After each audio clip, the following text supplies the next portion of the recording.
আচ্ছা, এইটা আমার ওয়ান অফ দ্য ফেভারিট একটা বই, দ্য সিক্রেট অ্যাডভার্সারি।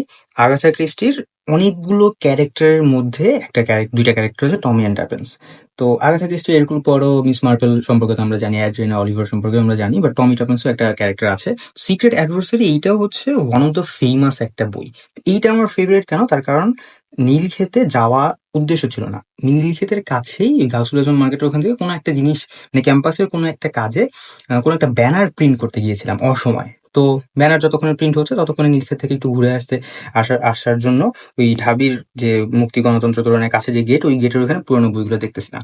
তো ওইখানে যে মামা মামা আমাকে বেশ ভালো করেই চেনে, বাট যেদিন এই বইটা আনতে গেছিলাম ওই দিন মামা ছিল না, তার ছোট ছেলে ছিল।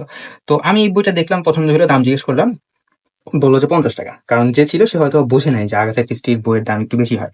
আমি বললাম 30 টাকা। বললো না, 30 টাকা দেওয়ার জন্য 50 টাকা দিতে হবে। তো আমি পরে 50 টাকা দিলাম।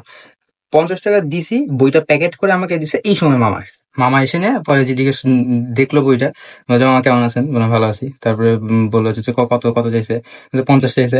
বলছে যে কম তো চাইছে। আচ্ছা ঠিক আছে, যেহেতু বলছে 50 বলছে, জবানোর একটা দাম আছে, আপনি 50ই নিয়ে যান। পরে এইটা হচ্ছে নিয়ে আসছিলাম।